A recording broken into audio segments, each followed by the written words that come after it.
Good morning to everybody. నా వద్దకు ఈ నెల అనగా 17 జూలై 2024న ఒక లేడీ హోమియోపతి ట్రీట్మెంట్కి వచ్చారు.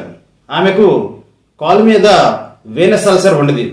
రాజమండ్రిలో ఒక ప్రముఖ హోమియోపతి వైద్యుని దగ్గర ఆమె హోమియోపతి ట్రీట్మెంట్ తీసుకున్నారు.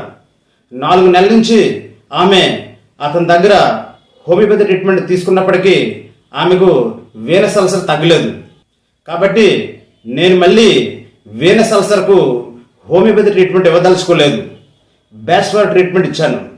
ఈ స్త్రీ యొక్క కాలు మీద ఉన్న వీనస్ అల్సర్లో వచ్చిన మార్పును ప్రతి నెల మన ఛానల్లోని ప్లేలిస్ట్లో వీనస్ అల్సర్లో పొందుపరిచాను.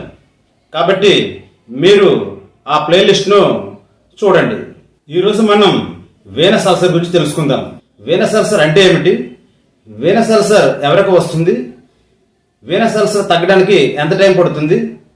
అసలు వీనస్ అల్సర్ పూర్తిగా తగ్గుతుందా లేదా ఈ వీడియోలో తెలుసుకుందాం.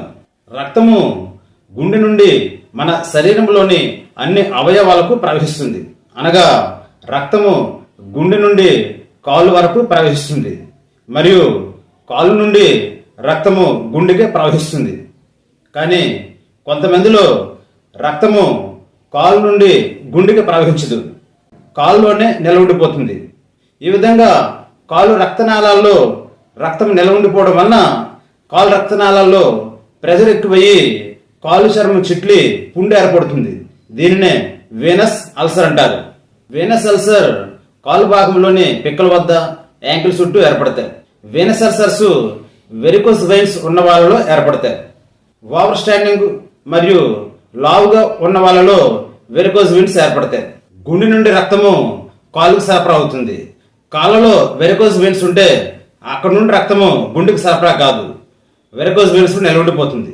దీనివలన వెరికోస్ వెయిన్స్ లో బ్లడ్ ప్రెషర్ ఎక్కువయ్యి అక్కడ ఉన్న చర్మం చిట్లిపోయి అల్సర్ ఏర్పడుతుంది. దీనినే వీనస్ అల్సర్ అంటారు. వీనస్ అల్సర్ తగ్గడానికి సుమారుగా 4 నెలల నుండి 6 నెలల టైం పడుతుంది.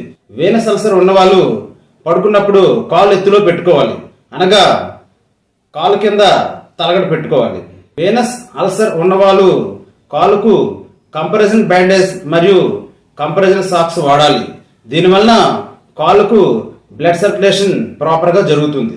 దీనివలన అల్సర్ త్వరగా మారుతుంది. వీనస్ అల్సర్ లక్షణాలు ఏమిటంటే, వీనస్ అల్సర్ ఉన్న కాలు వాచి ఉంటుంది, నొప్పి ఉంటుంది, దురద ఉంటుంది. అల్సర్ చుట్టూ స్కిన్ హార్డ్గా ఉంటుంది మరియు డిస్కలర్డ్ గా ఉంటుంది. అల్సర్ నుండి దుర్వాసన వచ్చే డిశ్చార్జ్ వస్తుంది.